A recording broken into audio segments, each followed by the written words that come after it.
Hello and welcome.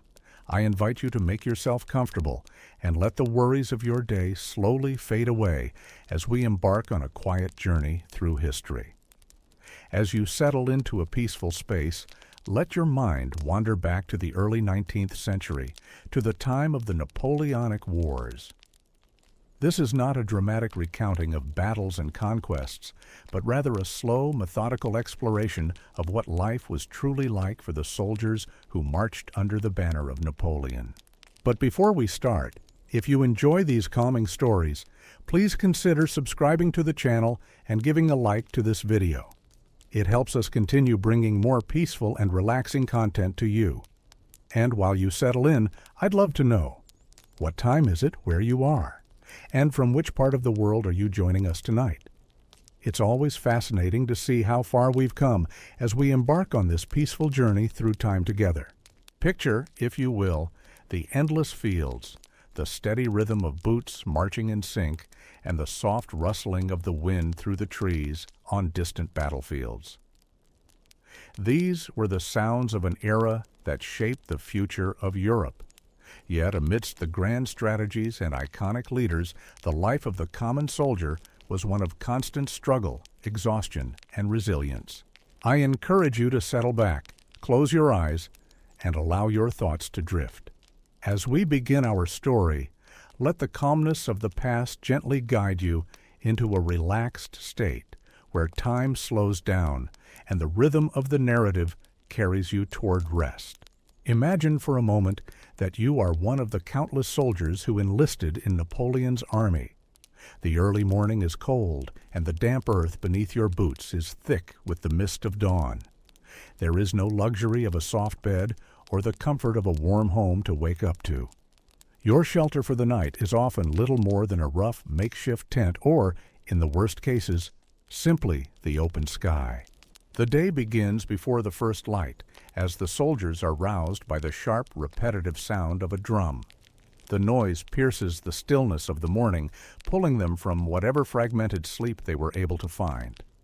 Some men rise quickly, already accustomed to the routine. Others move slower, the weight of fatigue pressing down on them, bodies aching from the previous day's march. You feel the cold touch of metal as you dress in your uniform, perhaps a little damp from the night's moisture. The fabric of your coat feels stiff and unfamiliar against your skin, the seams worn from weeks, perhaps months, of use. The air is filled with the sound of soldiers groaning as they stretch sore limbs and adjust their gear. Every movement is deliberate and weary. There is little energy for speed or haste. Breakfast is often a hurried affair, a small ration of stale bread, a bit of cheese or salted meat, and perhaps some gruel or porridge if you're fortunate. But it's never much. The scarcity of food is an ever-present reality for these soldiers. They are constantly reminded of the fragility of their existence. It is a life of basic survival, where every meal, every sip of water is a minor victory in itself. As you finish your modest breakfast, the officers give their orders for the day. The regiment will begin marching soon. The soldiers gather their equipment, rifles, bayonets, and any other tools they might need, and prepare for the long day ahead. The sounds of marching boots, the creaking of wooden carts laden with supplies, and the distant calls of comrades fill the air as the men fall into line. And so the day stretches out before them, much like every other day of their lives. There is little room for personal time or comfort. Each step forward is another step toward the unknown. The soldiers march long distances through various terrains, with the constant rhythm of their feet hitting the ground, acting as a metronome for their lives. But as the hours pass, the weariness begins to build. The sun climbs higher in the sky, and the heat begins to take its toll. The soldiers wipe the sweat from their brows, but there is little relief. The heat of the day becomes unbearable, but the march continues. There is no respite for the tired. It is not just the heat that makes the day exhausting. The weight of the equipment they carry is constant. A heavy musket slung over one shoulder, a bayonet tied tightly to their belt, and a cartridge box filled with ammunition. Every item, Every piece of gear serves its purpose in the field, but the collective weight drags on the soldier's body. Their feet grow sore, their muscles ache, and yet the march persists. The soldiers take brief rest stops along the way. These moments of respite are crucial, but they are always short-lived. There is no luxury of sitting in comfort, no moments of relaxation beyond catching your breath. The soldiers sit where they can, on the edge of the road, beneath a tree, or simply on the ground, their backs sore from the weight of their packs. But even as they rest, their minds remain alert, always anticipating the next command, the next order. And so the day goes on, the endless march. The landscape shifts around them, from open fields to thick forests, and sometimes even treacherous mountainous terrain. But the soldiers walk onward, never quite knowing when their destination will be reached. There is no clear finish line, only the constant forward momentum of the army. The days blend together, with the soldiers focused on their tasks and duties rather than on the passage of time itself. The sound of marching feet becomes a lullaby of sorts, calming in its repetition. But as the sun begins to set, the air grows cooler, and the long day starts to come to an end. There is a faint sense of relief. It is time to set up camp for the night, but the work is far from over. The men build their fires, cook what little food they can, and prepare for the next day's march. The quiet murmurs of their comrades fill the air as they settle in for a brief rest, but there is no real peace. The night is filled with the sounds of movement, of soldiers adjusting their positions, of the distant chatter of officers. And as the night grows darker, the soldiers close their eyes, knowing that sleep will be brief if it comes at all. The restless thoughts of war, of survival, and of the challenges ahead creep into their minds.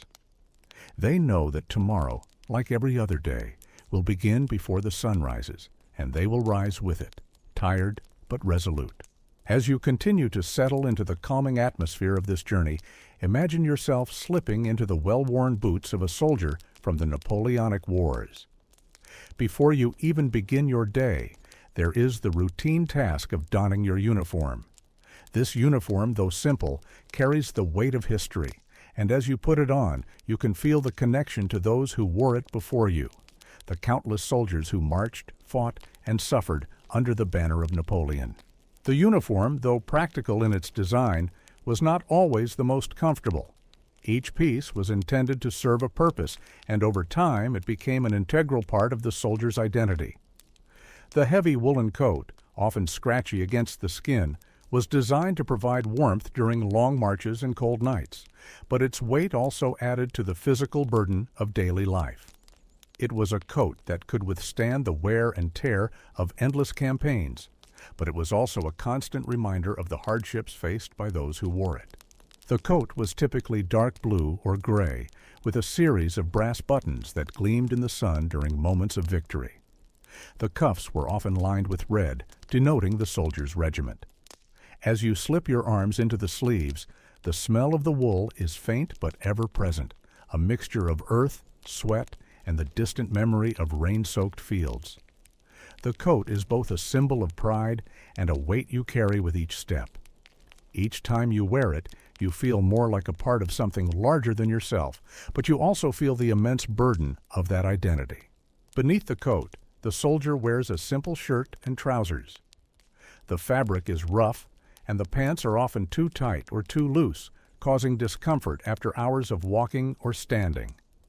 Yet these clothes are more than just fabric. They are your protection, your armor against the elements, and your shield against the ravages of war. They protect you from the biting cold, from the harsh sunlight, and from the constant dirt and grime that cling to everything in the camp. There's no luxury in these garments, no space for anything beyond utility. Comfort is a distant memory replaced by the constant grinding reality of military life. Strapped tightly around your waist is a leather belt. It's simple but functional, with a large brass buckle that glints in the light. Hanging from the belt are your most essential tools: a small pouch for gunpowder, a spare flint, and your bayonet, sharp and ready for combat. The bayonet is a soldier's last line of defense, a reminder of the brutality that can come in close combat. As you touch its cold steel, you're reminded of the risks you face daily, the violence that lurks just beyond the campfire's light. However, it's not just the equipment that weighs on you. The pack you carry is heavy, filled with the few possessions you're allowed to bring with you on this endless march. Inside the pack is a tin for food, a few scraps of dried bread, and a small, hard piece of cheese that has been with you for days. You have learned to make do with what little food you have: salted meat, often rancid by the time it's eaten, and dry biscuits that crumble in your mouth.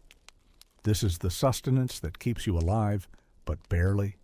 The soldiers learn to find solace in the small victories, the rare moment when a cookpot holds a little more than just water and bread, when fellow soldier shares a small piece of chocolate, or when the smell of fresh meat, however rare, is enough to lift the spirit for a brief moment. The pack also contains your musket.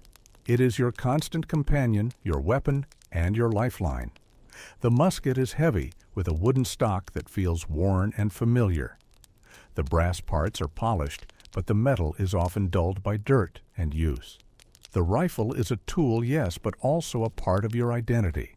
You've trained with it, fought with it, and perhaps even bled with it. You've learned how to load it, fire it, and reload it in a matter of moments. In many ways, it feels like an extension of your own body, so ingrained into your daily life that you can't imagine walking without it slung over your shoulder. As you adjust the musket, you feel its weight shift with each step, adding to the strain on your back and shoulders. Your arms ache from the hours of marching with this weapon at your side, but you never let go. The musket represents everything you've fought for: the cause, the brotherhood, the survival of yourself and your comrades. Each time you load it, you're reminded of the importance of what you do, even if the reasons for the war seem distant or unclear. And then there's your boots. The leather is worn, the soles flattened by the miles of muddy roads, rocky paths, and harsh weather. The boots are stiff and uncomfortable, rubbing against your feet as you march. There's no luxury in them, only necessity. Yet each step, each mile walked in those boots takes you closer to something, whether it's the front lines, a resupply camp, or simply the end of the day when you can finally rest. As you stand there, fully dressed in your uniform, you are both a soldier and a symbol. You are a part of a larger machine, a cog in the wheel of war. Your identity, your worth, and your purpose are tied to the uniform you wear. The uniform is more than just protection from the elements. It is a constant reminder of the life you have chosen, or the life that has been chosen for you. It is a uniform that binds you to something far greater than yourself, something that requires sacrifice, patience, and at times the acceptance of hardship. The uniform, heavy as it is, represents your place in history. It is a testament to the sacrifices made by the men who wore it before you, and to the sacrifices you will continue to make. It is your shield, your badge, and your burden. And with each day as you march across Europe, it will be both a source of pride and a constant reminder of the unrelenting nature of war. But even as the weight of the uniform settles onto your shoulders, you feel a strange sense of calm. There is something comforting in the routine, in the familiarity of the uniform and the musket, the boots and the pack. The world outside may be uncertain, but within this uniform, you know your place. You know the rhythm of life: wake, march, fight, survive. You're a soldier, part of something greater, part of history itself. As you stand there, fully equipped and ready for the day, the reality of survival begins to settle in. You've donned your uniform, prepared your weapon, and gathered your gear. But there's one more thing to consider: the rations. These small packets of sustenance are often the difference between life and death for a soldier. Yet, despite their importance, they are never enough to fully satisfy the hunger that gnaws at the soldiers' bellies. Rations during the Napoleonic Wars were simple, often monotonous, and far from satisfying. Imagine reaching into your pack to find your day's food: a hunk of stale bread, some dried meat, and perhaps a small portion of cheese or peas. The bread, usually hard and stale from days of travel, breaks apart easily, but the crumbs are bitter, and the taste of the dried meat is almost unrecognizable. It's tough, sinewy, and filled with salt. Some days all you have is this bread and meat, and sometimes a soldier might go without even that. The soldiers were often given a small ration of wine or rum, but it was not enough to dull the pain of hunger or fatigue. Alcohol, though it may have provided some warmth and comfort during the cold nights, didn't fill the void in the belly. The thought of a hearty meal, the simple luxury of fresh food, becomes a distant dream, one that is hard to hold on to when survival itself feels like the primary focus. The rations were designed to be practical for long journeys and short stops where soldiers couldn't expect the luxury of fresh meals or long breaks. But there is little variety in what's given. The meat is often salted to the point of being almost inedible, and the bread, though filling, is dry and hard to chew. Each meal is a reminder of the harshness of the life you lead, a constant reminder that you are a soldier first and a person second. It is not about comfort or pleasure. It is simply about keeping your body functioning so that you can carry on the next day.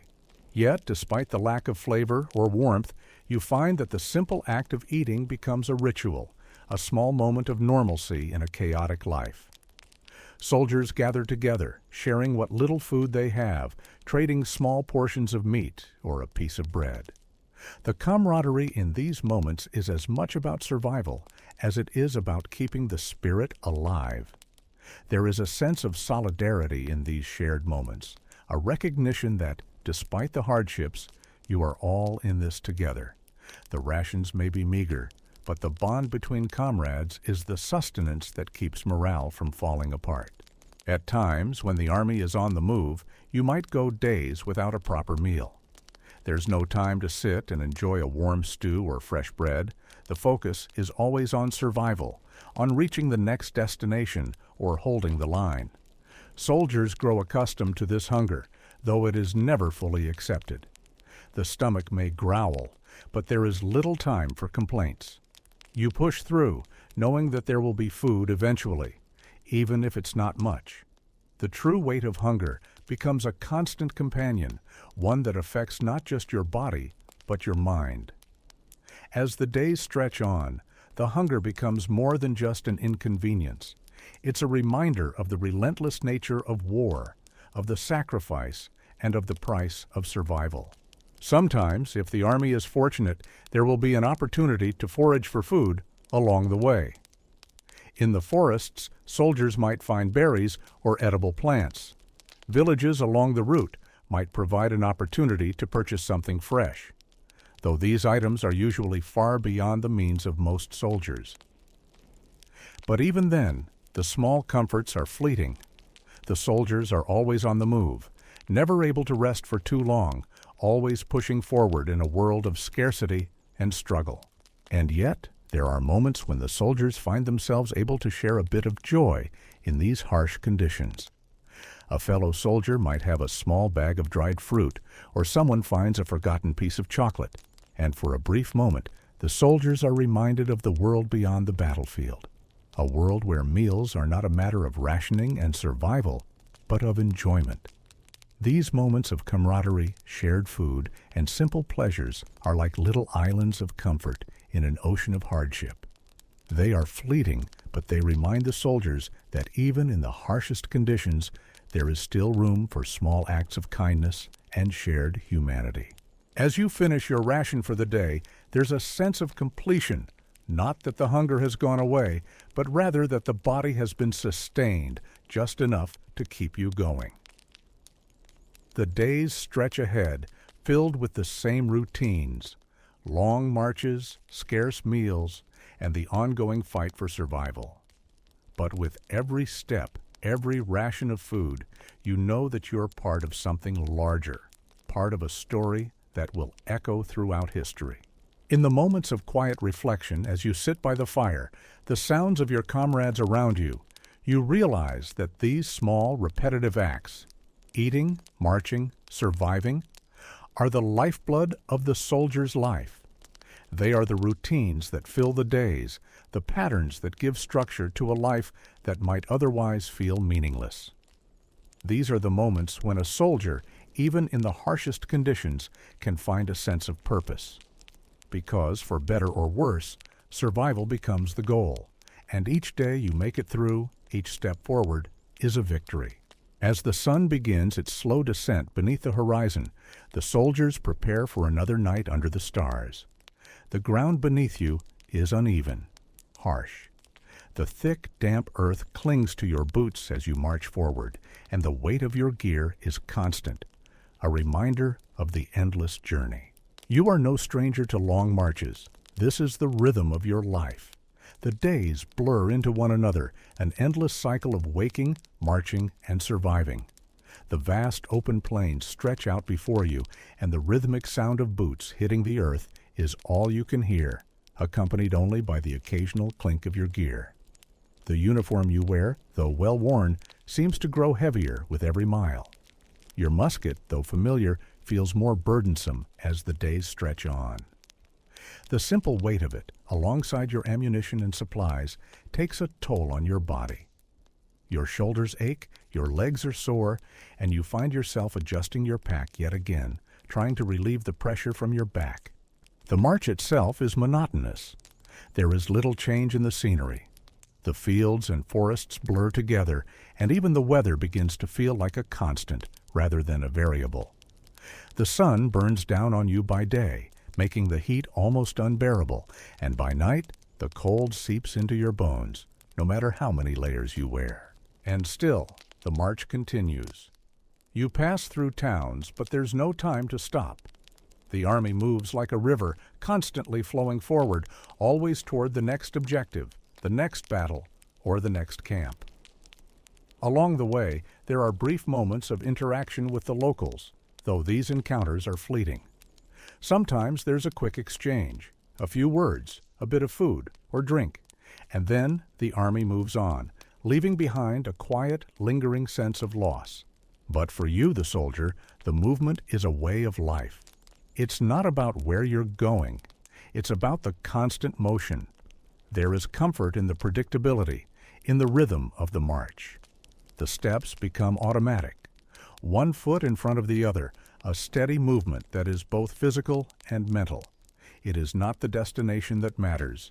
It is the act of surviving the journey itself. The camaraderie between soldiers is the only thing that breaks up the monotony. As you march alongside your comrades, the unspoken bond of shared hardship strengthens. The silence between you is comfortable, as if the weight of the journey has made you all familiar with each other's presence, without the need for words. Occasionally, someone breaks the silence with a quiet remark or a tired laugh. It's the small things like this that help pass the time, giving the soldiers brief moments of connection amid the endless hours of marching. There are also the moments when a soldier stumbles, perhaps from exhaustion, from a twisted ankle, or simply from the sheer weight of the march. These moments are not uncommon, but they are always met with quiet assistance. The comradeship here is evident. A soldier who stumbles is never left behind, no matter the cost. The army moves forward together as a single unit. There's no room for one soldier to fall behind. The collective responsibility of keeping the unit intact is unspoken but clear. If one falters, others step in to help. Despite the exhaustion, despite the hardships, there is something almost hypnotic about the march. The steady rhythm of boots on the ground, the occasional murmur of voices, and the long hours in the open air provide a strange sense of peace. There is little room for personal thoughts, for worries about tomorrow, or about what lies ahead. The focus is on the present moment, the next step, the next mile. Time becomes something distant, untouchable.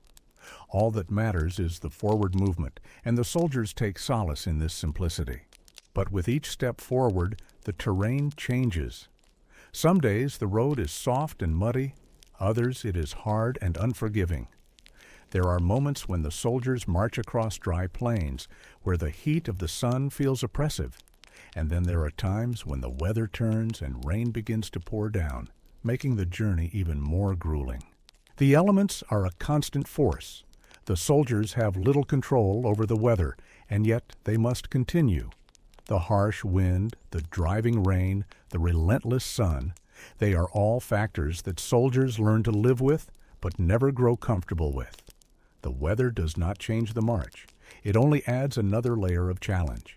As night falls, the march slowly comes to an end.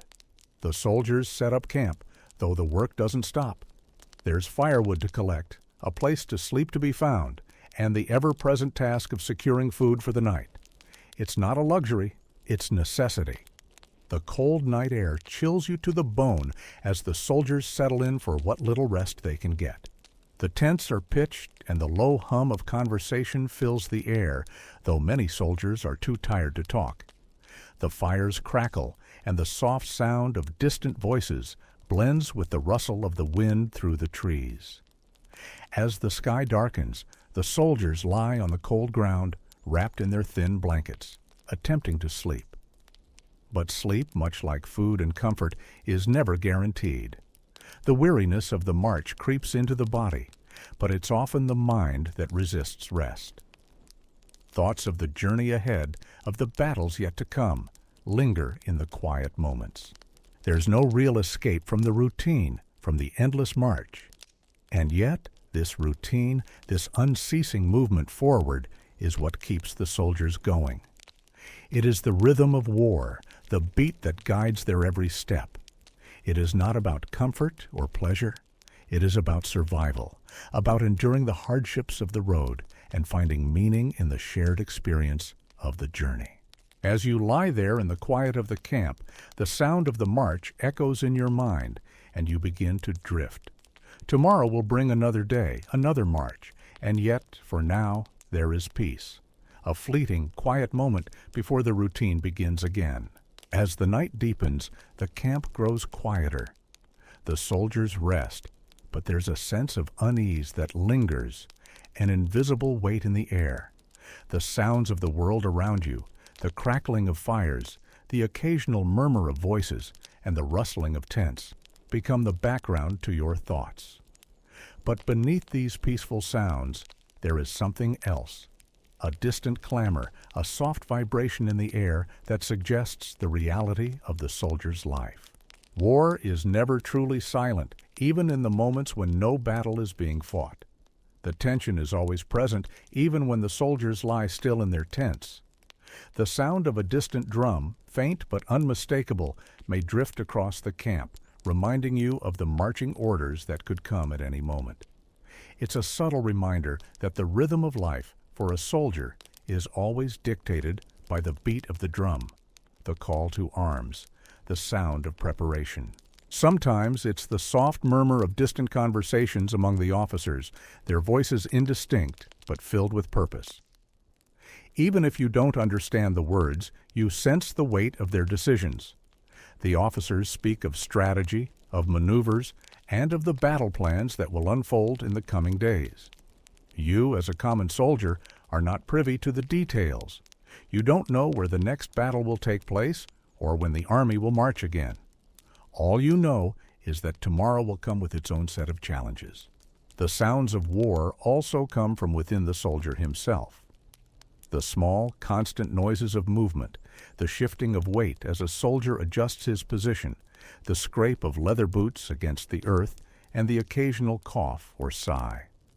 These small, personal sounds are the only indication of the tension felt by each individual soldier. There is no need for words. The sound of the body moving, of soldiers making small adjustments to their uncomfortable resting positions, speaks volumes. The weariness is universal, shared by every soldier in the camp. The scent of gunpowder, faint but ever present, clings to everything. It's in the air, in the uniforms, and even in the food you eat. The smell is not one you grow accustomed to, no matter how much time you spend in the field. It's a constant reminder of the potential violence that lurks just around the corner. It's the smell of the tools of war, of the preparation for destruction, and of the silent tension that builds with each passing hour. And then there's the soft rumble of distant thunder, the natural rhythm of the world, in contrast to the artificial rhythm of war. The storm is far off, but its presence is felt in the changing wind, in the drop in temperature, and in the way the soldiers grow still for a moment, as if waiting for something to happen. It's the kind of sound that quiets the mind for just a moment, providing an illusion of peace before the inevitable rush of battle. You can almost feel the storm approaching, not just in the air, but in your very bones.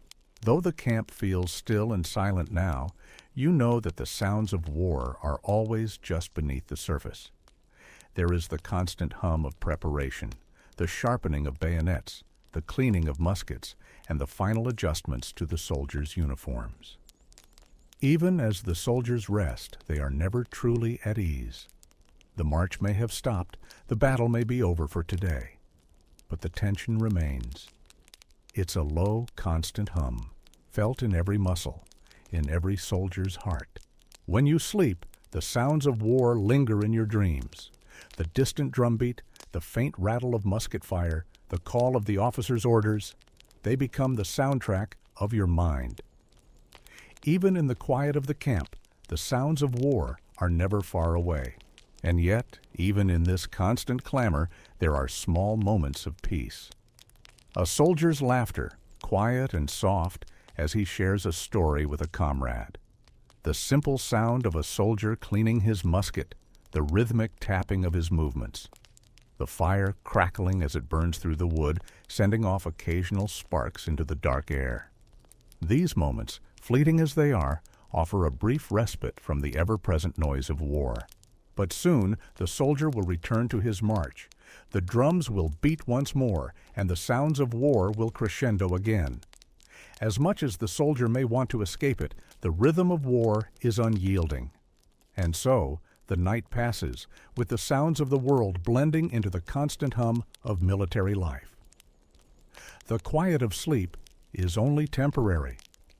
Tomorrow, like every day before it, will begin with the clattering of boots and the far-off call to arms. As you slowly drift further into the rhythm of the soldier's life, there is another constant that you cannot escape: the weight of the weapon you carry. A soldier, especially one in the Napoleonic Wars, is never far from his musket. It's with you when you march, when you rest, and when you fight. Its presence is undeniable, a heavy companion that is as much a part of you as your uniform. Imagine the cold, smooth wood of the musket stock as your fingers wrap around it, the familiar shape, the slight creaking of the mechanism. The musket is not a new tool for you. You have become accustomed to its heft, to the way the barrel feels in your grip, and to the routine of loading it.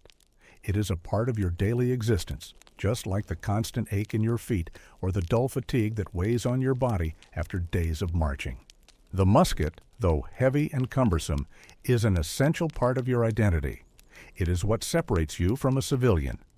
It is the weapon you will use in the heat of battle, the tool of war that will, in many cases, determine your fate. The weight of it is not just physical, it's emotional as well.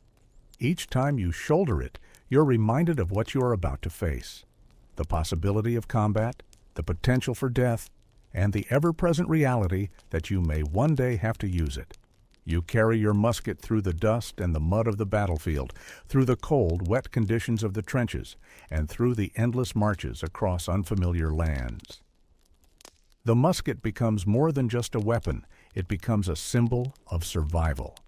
You rely on it to protect you, to defend yourself against the enemy, and to provide a sense of security. But it is also a constant reminder of the violence that surrounds you. Every time you load it, every time you check the ammunition in your pouch, you are reminded of what this tool is designed to do. When the call to arms comes, when the battle lines are drawn, and the sound of the enemy's muskets fills the air, you feel the weight of your musket in a new way. It becomes both a lifeline and a burden. The soldiers around you move in a practiced, synchronized rhythm, and you are no longer aware of the physical strain. You've learned to ignore the aching muscles in your arms and shoulders, the discomfort in your legs as you prepare for the charge. But when the firing begins, When the crack of musket shots rings out, everything becomes sharp and immediate. The musket feels heavier than ever, and yet you are no longer aware of its weight in the way you were during the march. You are focused, steady, waiting for your moment to fire. The musket is your ally, your protection. You load, aim, and shoot in a practiced motion, the rhythm of battle blending with the rhythm of your body. The enemy ahead is a blur of movement, but the musket's aim is steady. But even when the battle subsides, the musket remains a reminder of the violence that lurks beneath the surface.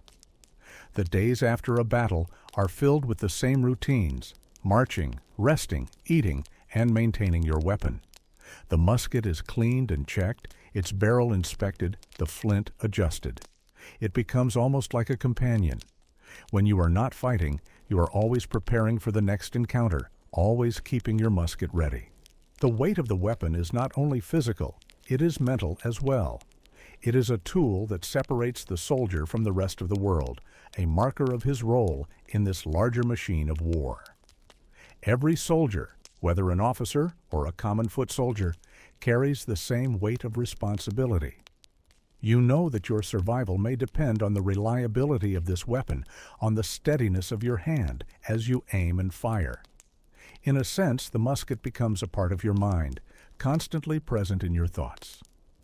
It is always there, a reminder that you are a soldier first and a person second. And as the day draws to a close, you clean your musket once more, feeling the familiar weight in your hands as you run the cloth through the barrel. The work is methodical, calming in its simplicity. This is the routine, the care of the weapon, the attention to detail, the preparedness for what lies ahead. As you settle down for another restless night, the musket lies beside you, a constant presence in your life. You know that, no matter what happens, the musket will be there when the time comes to fight. It is not just a tool. It is a part of you, and you are part of it. As the days pass and the marches continue, a sense of camaraderie begins to form between you and your fellow soldiers. Though the life of a soldier can often feel isolating and harsh, it is the bonds formed in the trenches, around campfires, and during the quiet moments that provide a small semblance of comfort. Imagine walking alongside your comrades, the dust from the road settling in the folds of your uniform, the steady beat of boots marking each step. You're not alone in this journey. There are hundreds, perhaps thousands of soldiers walking with you, sharing the same fatigue, the same hunger, the same unspoken understanding that each day is a struggle. When you sit down for a brief rest, there is a quiet exchange of looks, of shared understanding. No words are needed. You don't need to explain the exhaustion, the aches, the doubts. Everyone here has felt the same. Each soldier is tied to the other by the shared experience of the march, of the war, of the ever-present knowledge that tomorrow may bring more hardships. There is no need for elaborate conversations. The mere presence of your comrades, their company, provides a strange comfort. You all share the same fate.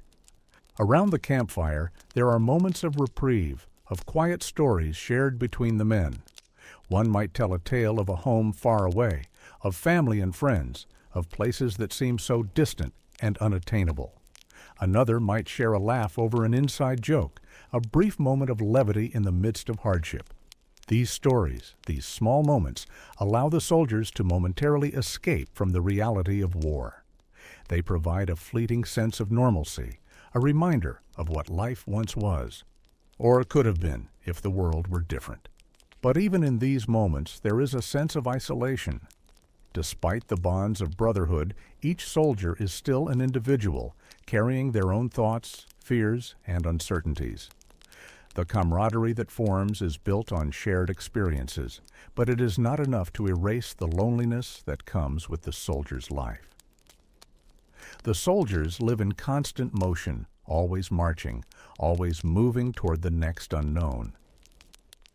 In the quiet moments, alone with their thoughts, there is a sense of longing for something more, something beyond the life of the soldier. Yet, the bonds between soldiers remain strong. When one stumbles or falls behind, others are there to help, to lend a hand or share a bit of their own meager rations. There is a silent agreement between soldiers that they will look out for one another, no matter the cost. It is not always spoken, but it is always understood. The soldier's life is difficult, but the sense of unity, of shared struggle, makes it just a little more bearable. In the trenches and on the march, a soldier is never fully alone. Even in the moments when the body aches with fatigue, when the soul feels weighed down by the long days and sleepless nights, the presence of comrades provides a source of strength. The shared experience of war, with all its grueling routines and hardships, becomes the foundation for deep, lasting friendships. It is this camaraderie that allows soldiers to endure the long months of conflict, the never-ending tension, and the uncertainty of what lies ahead. At times, these bonds are all that keep the soldiers going. When the sounds of battle rage in the distance, when the fires of war begin to burn brighter and closer, it is not the uniform or the musket that provides the most comfort. It is the presence of the men beside you, the shared resolve, and the quiet understanding that, no matter what happens, you will face it together. But even in the quietest moments, in the stillness of the night, the soldiers are always aware that tomorrow may bring something new. The war is relentless and the road ahead is uncertain. Yet, as you lie under the stars, surrounded by your comrades, there is a subtle peace in knowing that you are not alone. There are those beside you who share your struggle, your fear, and your hope. In this shared bond, there is a flicker of light, a reminder that humanity endures even in the harshest of times. And so, as the camp settles down for the night, the sounds of comradeship fade into the quiet hum of the night. The whispers and quiet laughter give way to the soft rustling of soldiers adjusting their positions as they try to find sleep. The bonds that hold the soldiers together remain, even as the rest of the world grows silent. In these quiet moments, as the fire burns low and the soldiers settle into the discomfort of their rest, there is a sense of continuity, of the shared march that continues forward, one step at a time. The days pass, each one a mirror of the last, filled with marching, rationing, and the ever-present fatigue. Yet, amid this unyielding routine, there is a growing sense of anticipation. You can feel it in the air, an undercurrent of tension that runs through the camp, pulling at the edges of your thoughts. It's the quiet before the storm, the calm before the battle. The soldiers may rest, but their minds are already preparing for what's to come. The signs are subtle at first. The officers begin to speak in hushed tones, their conversations more guarded, more urgent. The camp, which had been filled with idle chatter and quiet moments, starts to hum with a different energy. There is less laughter now, fewer light-hearted stories shared around the fire. The soldiers are not unaware of the shift. They sense it in the air, in the way the wind seems to carry a weight of expectation. It is as if the entire camp has become quieter, more focused. You feel it too. There's a tightness in your chest, a tightening of the muscles as you prepare for the unknown. It's not the fear of battle itself that grips you, but the uncertainty of what lies ahead. You know that the next battle may be your first real test, the moment when your training will be put to use, the moment when you will be asked to take the life of another soldier or risk losing your own. The prospect is unsettling, but it is a part of the soldier's life. It is the inevitable truth that each soldier must face at some point. The sounds around you grow quieter as well. The camp is still, save for the occasional clink of metal as soldiers prepare their weapons. It's a time of preparation, of checking and rechecking every detail. The musket is carefully cleaned and loaded, the bayonet attached securely to the rifle. The cartridge box is inspected, ammunition counted. Each item in the soldier's pack is examined and repacked, each piece of equipment checked for readiness. Every motion is deliberate, as if the act of preparing your gear helps prepare your mind for the violence ahead. There is no room for hesitation now. The battle, though not yet on the horizon, is coming closer, and the soldiers know it. The tension builds as the officers begin to issue orders. The formation is organized, the regiments called into line, and the march begins once more. The camp, once a place of rest and routine, has become the starting point for the next phase, the journey into battle. As you walk alongside your comrades, the sounds of the camp fade into the background. You focus on the rhythm of your steps, on the musket at your side, on the way your pack shifts as you move. The air grows heavier with each step, the sense of anticipation rising. There are no more distractions now. There is only the path ahead and the knowledge that soon you will be in the thick of it. Your heart beats a little faster, and though you try to suppress it, there is an undeniable tension in your chest. The soldiers around you are silent, their faces set in grim determination. Some may speak softly, whispering last words of encouragement or exchanging a brief glance of solidarity. But the majority are focused inwardly, each man lost in his own thoughts, processing the inevitable. Some may pray quietly, others may remember loved ones far away, while still others may simply try to clear their minds of the chaos to come. Despite the camaraderie, despite the shared experiences, there is still a great deal of isolation in these moments. The soldier must be both part of the group and entirely on his own. The bonds of brotherhood are strong, but in the moments before battle, each soldier is left to face his own fears and thoughts. It is a personal battle, one fought in silence, beneath the mask of uniformity and order. As the regiment moves forward, the landscape begins to shift. The earth beneath your boots becomes firmer, the ground less forgiving. You know that the battle is near when the sounds of the battlefield become more distinct. The distant rumble of cannon fire, the faint crackle of musket shots in the air, the growing urgency in the movements of the soldiers around you. The march continues, but there is no turning back now. Each step you take takes you closer to the confrontation. The silence becomes heavier, more pronounced, as if the very world is holding its breath. It is in these moments that a soldier's thoughts often drift to home, to what was, and to what might be. For many soldiers, the thought of returning home, of leaving the war behind, seems as distant as the stars. The future is uncertain, and in that uncertainty lies both fear and resolve. And then there's the sound of the drum, a steady, deep beat that echoes in the air. It's the call to action, the sound that signifies that the moment has arrived. The regiment falls into formation, the officers issuing their final orders, and the soldiers brace for what comes next. You can feel the pulse of the drum in your chest, in your bones, and in the depths of your mind. This is the moment of transition, from soldier to warrior, from routine to chaos. The quiet before the storm has ended. The battle is no longer a distant thought, but a reality that waits just ahead. You take a deep breath, steadying yourself, and prepare to face whatever lies ahead. The weight of your musket feels more real than ever, and as you take your place in the line, you understand that the next few hours will shape the course of your life, or perhaps the end of it. As the regiment moves closer to the battle lines, the air grows heavier. The sounds of the battlefield are no longer distant. They are becoming real, tangible. The first rumbles of artillery fire shake the ground beneath your feet, and the sharp crack of musket shots pierces the air. There is no turning back now. The moment that every soldier has known is coming has finally arrived. The first clash is never what a soldier expects. No matter how much training you've had, no matter how much you've prepared, the reality of combat is something that cannot be fully understood until you are in the thick of it.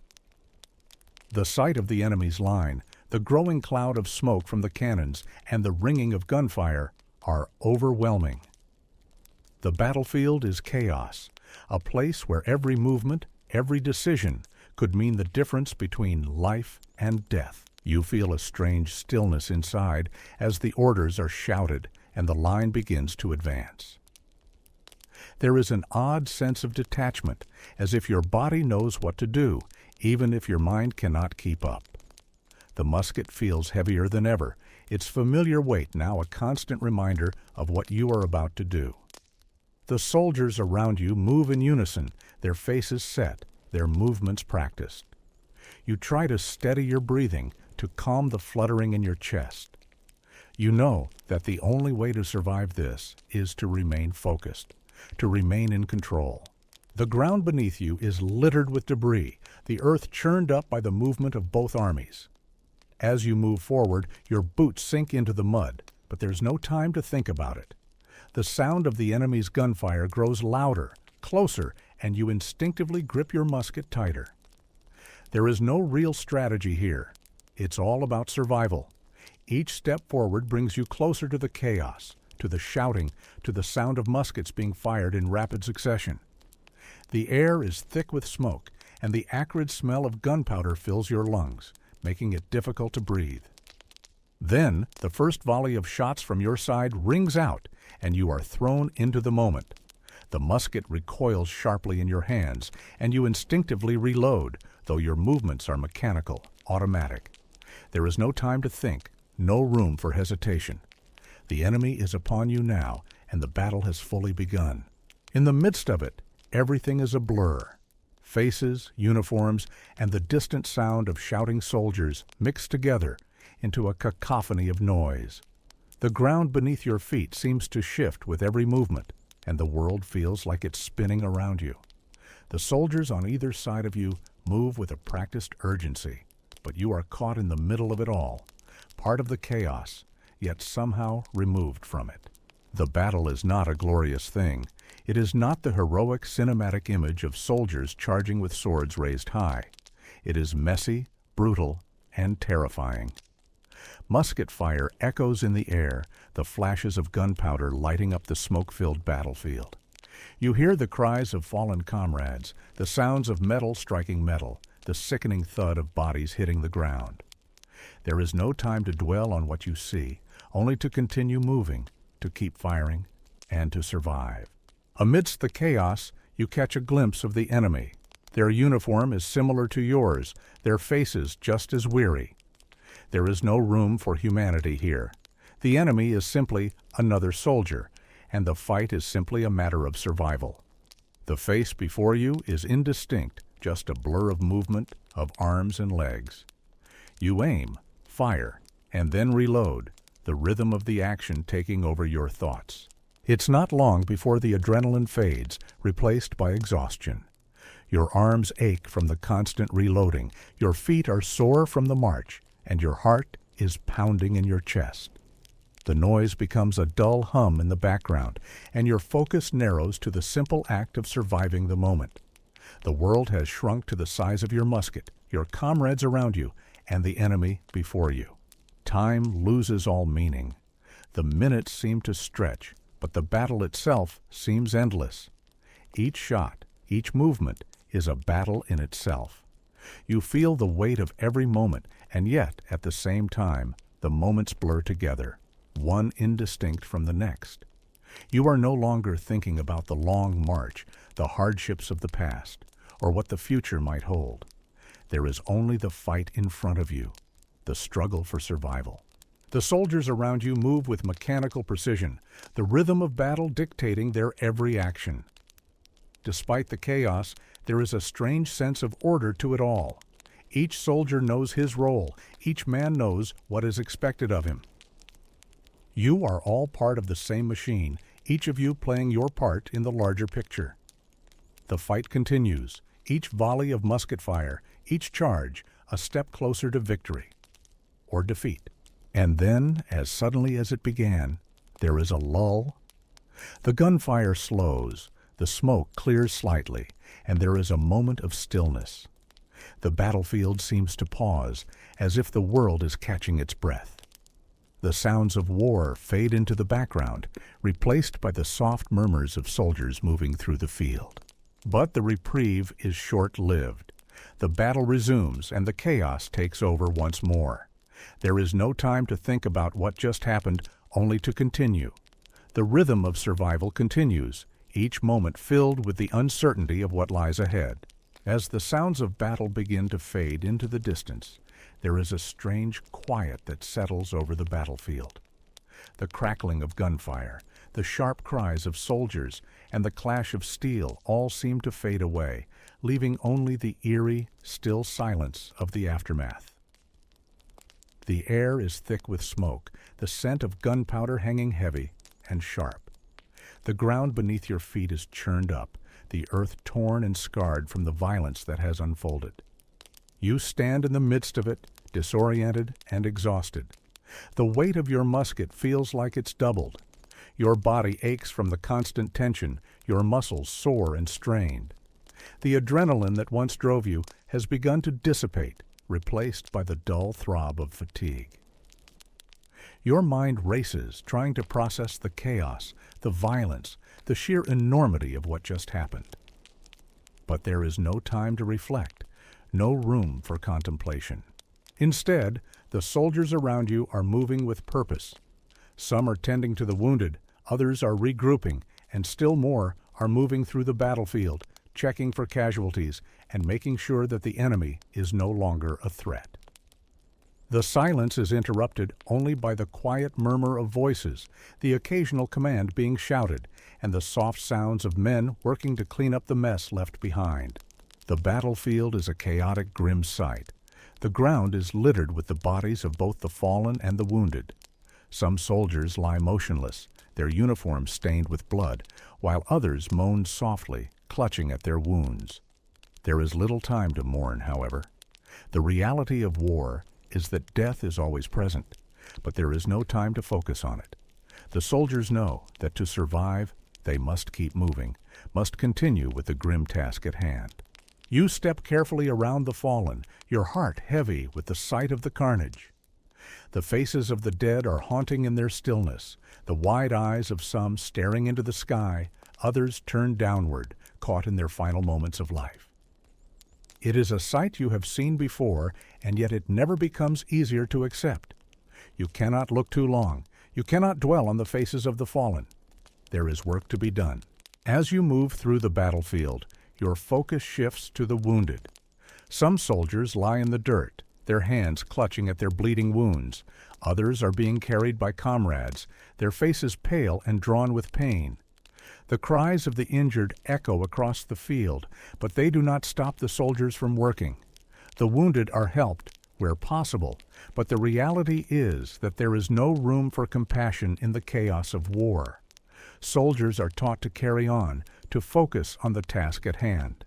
There are supplies to be gathered, weapons to be cleaned, and perhaps most importantly, there are orders to be followed. The battlefield may be filled with chaos, but the soldiers know that they must return to their duties.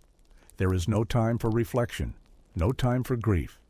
They must focus on what comes next. And so, with weary hands and heavy hearts, they begin the grim work of moving the wounded, collecting the dead, and preparing for the next battle. Even after the battle has ended, the true toll of war becomes clear. The physical exhaustion is only the beginning. The emotional weight of what you have witnessed, the friends lost, the comrades wounded, the destruction all around, will take its toll in time. But for now, there is only the task of surviving, of continuing the march, of returning to the rhythm of war. The soldiers gather together, moving in small groups, some discussing the battle in quiet, hushed tones, others lost in their thoughts. There is no camaraderie in the traditional sense. The soldier's life is a solitary one, even among comrades. But there is a sense of quiet understanding among the men. Each has seen the horrors of war in his own way, and each has a different way of coping with it. The silence between them speaks volumes. It is the silence of shared suffering, of survival, and of the recognition that tomorrow may bring another battle, another round of violence and chaos. As the camp settles into the quiet of the night, the soldiers reflect on the battle they've just fought, though there is little room for real reflection. The night is filled with the sounds of those still working to clean up the battlefield, the occasional clink of metal as weapons are cleaned, and the muffled voices of soldiers speaking in low tones. The fire burns low, casting flickering shadows across the camp as the soldiers huddle together for warmth. Sleep is elusive for most. The mind is racing with thoughts of the day's events, of the faces of the fallen, and of what might come tomorrow. The battle is over for now, but the war is not. The soldiers know that, just as surely as the sun will rise, another battle will come, another clash of arms, another test of endurance, another struggle for survival. But for tonight, there is only the quiet aftermath. The bodies have been moved, the wounded cared for, and the soldiers rest, or at least try to. The weariness in their bones is deep, but so is the sense of resolve. Tomorrow they will rise again, ready to face whatever comes next. They are soldiers after all. And that is the only certainty in a world of chaos. As the night drags on, the weight of the day begins to settle deeper into your bones. The soldiers around you try to sleep, but it is a restless kind of sleep, filled with half-formed dreams and the distant echoes of battle. The sounds of the battlefield still linger in your ears, the crack of musket shots, the thundering of artillery, and the distant cries of the wounded. Though the battle itself has ended, the war continues to rage in the minds of the men. You lie there in the stillness of the night, feeling the toll of the day on your body. The weariness is not just physical, but mental. Your mind is exhausted, trying to process the chaos of the battle, the faces of the fallen, and the uncertainty of what lies ahead. The soldiers around you, though they may appear to be resting, are just as restless. Their minds race with thoughts of survival, of what tomorrow may bring, of the constant threat of death that hovers over every soldier. The physical toll is evident as well. You can feel the aches in your muscles, the stiffness in your joints, the rawness in your feet from the miles marched. Your body feels heavy, as if the weight of the world is pressing down on you. It's not just the fatigue of the body, it's the weariness of the soul, the exhaustion that comes from living in a constant state of alertness, of survival. As the days stretch on, the toll of war becomes more apparent. The soldiers, though resilient, begin to show the signs of prolonged strain. The skin of their hands becomes cracked and raw from the constant exposure to the elements, the sweat, and the rough materials of their uniforms. The constant marching, the constant fighting, takes its toll. Their faces, once youthful, are now lined with weariness and sorrow. The joy that once existed in the camaraderie of the soldiers has faded, replaced by a quiet, resigned acceptance of the harshness of their lives. But it is not just the body that suffers. The mental toll of war is just as significant. The soldiers' minds, though they may try to block it out, are filled with the horrors they have witnessed. The battlefield is not just a physical place, but a psychological one as well. It is a place where every soldier is forced to confront his own mortality, his own fear, and the ever-present knowledge that death is always just around the corner. The mental strain is as real as the physical pain, and it is something that cannot be easily shaken off. As you sit there in the quiet of the night, the weight of the day's events settles in. You think about the faces of the fallen, the men you fought beside, the comrades who may not wake up tomorrow. There are moments when it feels impossible to keep going, when the weight of it all feels like it might break you. But then, you look around at the soldiers beside you, their faces just as weary, just as haunted, and you realize that you are not alone in this. The bond between soldiers is unspoken, but undeniable. You share this burden together, and that is what allows you to carry on. The mental fatigue of war is compounded by the lack of personal space. Soldiers live in close quarters, always surrounded by others. There is no privacy, no time for introspection or escape. The constant presence of your comrades, though comforting in some ways, can also be overwhelming. There is no time to be alone with your thoughts, no time to process the emotions that come with the brutal realities of war. You are always in the company of others, always moving, always fighting, always surviving. In the moments when you do find yourself alone, the silence is deafening. Your thoughts are your only companions, and they are not always kind. The memories of the battlefield, of the friends you've lost, of the horrors you've witnessed, are ever present. You try to push them away, to bury them deep, but they always return, always lurking just beneath the surface. The soldier's mind is a battleground in itself, a place where the past and the present collide, where fear and resolve fight for dominance. But even in the midst of this mental turmoil, there is a strange sense of clarity. The soldier's mind, though overwhelmed, becomes focused on the task at hand. Survival. That is the ultimate goal. Each day, each moment is a small victory in itself. The battle may be long and the toll may be high, but the soldier must endure. The resilience of the human spirit, though battered, remains. And so the soldier rises each day, ready to face whatever challenges come, knowing that each step forward is one step closer to survival. The toll of war is not just physical, it is mental, emotional, and psychological. And it is this constant struggle that defines the life of the soldier. It is a life of endurance, of pushing through the pain and the fatigue, of continuing to fight, even when the body and mind scream for rest. And yet, despite the weight of it all, the soldier finds a way to keep going, because that is what soldiers do. They survive, they endure, and they carry on, one step at a time. As the days wear on, the soldiers fall into a rhythm that is both comforting and suffocating. The life of a soldier is one defined by routine, and though the circumstances are often harsh, it is this very routine that brings a strange sense of stability to their chaotic world. Every day they wake up at dawn, roused by the sharp calls of officers or the beating of drums, and every day they march. The steps become automatic, the movements practiced and predictable. It is not the excitement of battle, nor the camaraderie of the soldiers that defines the day-to-day life of the soldier. It is the routine. Wake, march, eat, sleep, and then do it all over again. This rhythm becomes a comforting force. It is predictable, it is steady, and it offers some semblance of control in a world otherwise defined by uncertainty and fear. The early morning is often the hardest part. The soldiers rise from their makeshift beds, some barely more than a pile of blankets thrown over the ground, others huddled around a small campfire.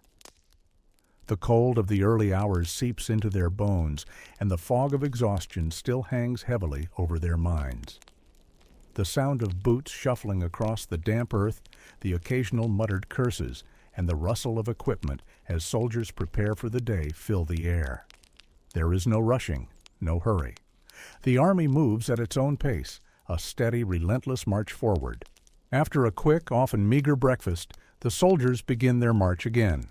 The rhythm is the same, boots striking the earth, the sounds of officers shouting orders, the occasional clink of metal as muskets are adjusted or reloaded.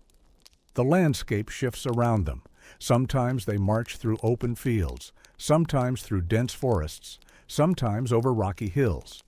The scenery may change, but the march does not. It is the same every day.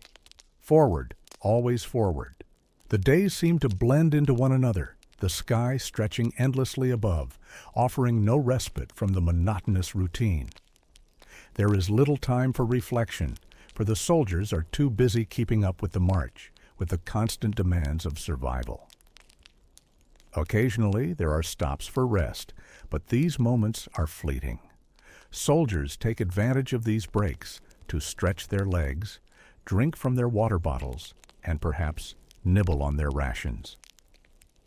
But there is little time to truly rest. The call to move forward is ever present, the need to keep going, insistent. Despite the predictability, the march can be a grueling experience. The weight of the gear, the exhaustion from the constant movement, and the lack of sufficient food and water take their toll. Soldiers grow accustomed to the discomfort, even as their bodies begin to break down. Muscles strain, feet blister, and the fatigue becomes almost unbearable.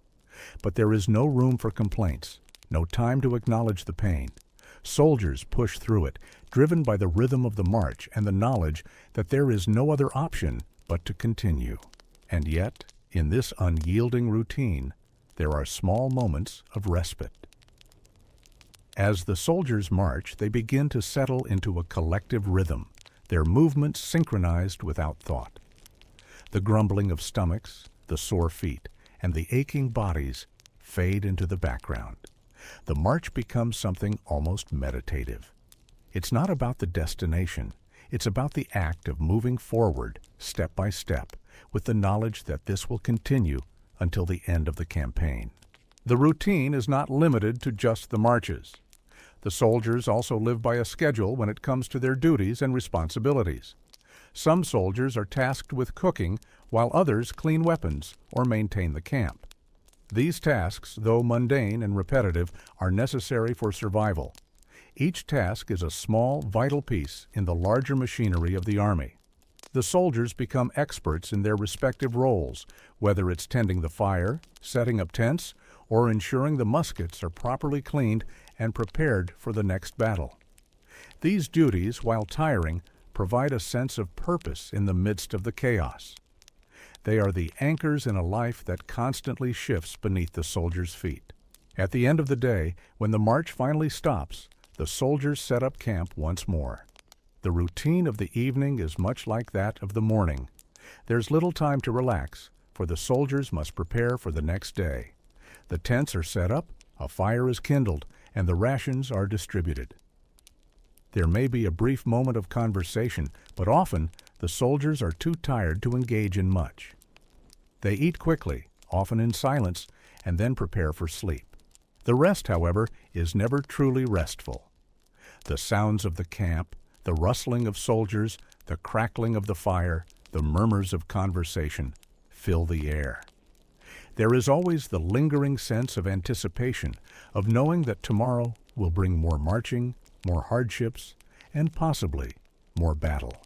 The soldiers lie awake, staring into the dark sky, their thoughts drifting between exhaustion and the ever-present awareness of the war. In the morning, the routine begins again. The soldiers rise, march, eat, and repeat. The days flow into each other, each one indistinguishable from the last, until the end of the campaign seems as distant as the battle itself. The routine is both a comfort and a curse.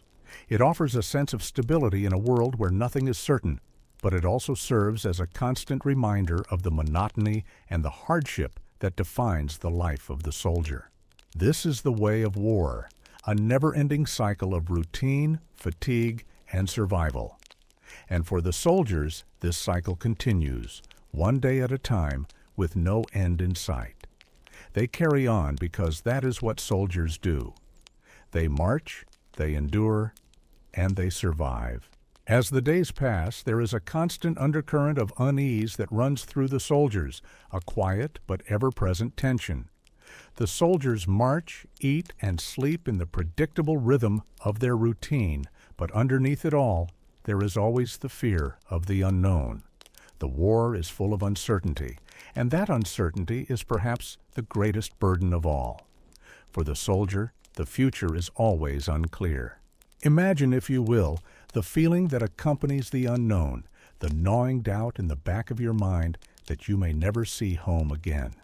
The uncertainty of what tomorrow holds. Will there be another battle? Will it be just as brutal as the last, or worse? Will you survive, or will the enemy's musket find its mark? The soldiers live with this fear every day, in the silence between marches, in the stillness of the night when sleep refuses to come. It is a fear that cannot be ignored, that can never be fully pushed away. It is the unspoken companion that walks with you every step of the way. There is no predicting when or where the next battle will take place. The officers may have their strategies, their plans, but those plans are fluid, constantly shifting with the tides of war. The weather, the terrain, the movements of the enemy. All these factors can change in an instant, altering the course of the campaign. For the soldiers, it is this unpredictability that weighs most heavily on them. There is no certainty. One day, you may be marching through a peaceful forest, and the next, you may be fighting for your life on the edge of a battlefield. Even the smallest change in routine can set off a wave of anxiety. The sight of officers in deep conversation, the sound of distant drums, or the sudden tightening of the line, all of these are signals that something is coming. But what? The soldiers don't know. They may have been in battles before, but no two battles are ever the same. The enemy's strategy, the lay of the land, the weather, all these factors contribute to the unknown nature of each conflict. The fear of the unknown is compounded by the knowledge that soldiers are expendable. As much as the officers may care for their men, as much as the camaraderie between soldiers provides some comfort, the reality of war is that each life is easily lost. You are a soldier in a large army, and your death may be nothing more than a statistic. The war will continue regardless, and the army will march on without you. This thought, while not often voiced, lingers in the background of every soldier's mind. But even with the fear and uncertainty, there is a strange resilience. The soldiers push through the fear because they have no other choice. They march forward not because they are fearless, but because they are driven by something deeper. The survival instinct, the bond with their comrades, the weight of responsibility to continue the fight. They endure because they must, because the rhythm of war, once started, cannot be stopped. In the moments when the fear becomes overwhelming, the soldiers lean on each other for support. There are few words exchanged. Soldiers don't need to speak to understand each other. A quick glance, a shared look of resolve is enough. The bond between soldiers is formed in these silent moments, where fear is acknowledged but not dwelt upon.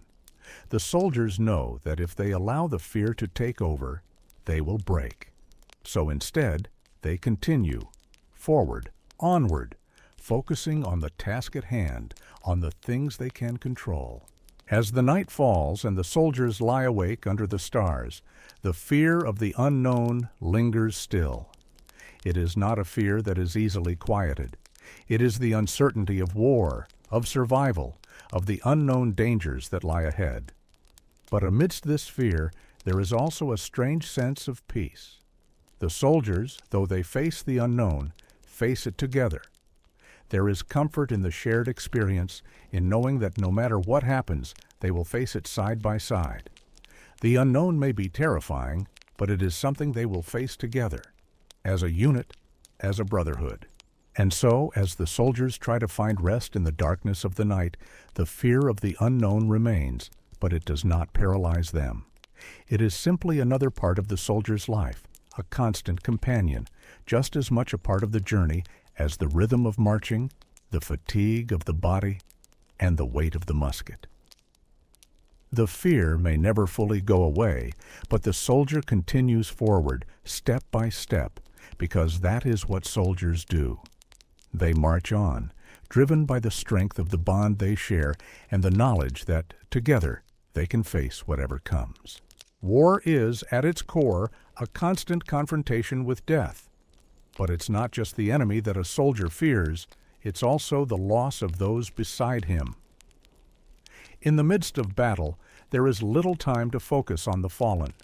The fight consumes all attention, the sound of muskets, the shouts of orders, the movement of soldiers around you. But after the battle, when the smoke clears and the echoes of the conflict fade, the reality of loss becomes unavoidable. In the silence that follows the violence, the dead are no longer faceless figures. They are comrades. They are men who walked alongside you, shared your hardships, and fought beside you. The bond between soldiers, formed through the brutal experiences of war, is strong, but it is also fragile. The moment a soldier falls, something in the rhythm of the group is broken. The comrade you laughed with yesterday, the one you shared a ration of bread with, is gone. And though you've become accustomed to the idea of death, to the understanding that each day might be your last, the loss of a friend is still a painful personal blow. There's a moment after a battle when the soldiers begin to realize who's missing. It's not always immediate. In the chaos of the fight, soldiers are often too focused on survival to notice who falls or who is injured. But once the battle subsides, the silence becomes oppressive, and the absence of a familiar face is felt deeply. A comrade who always stood beside you, who shared the weight of the musket and the burden of the march, is no longer there. The first loss is always the hardest.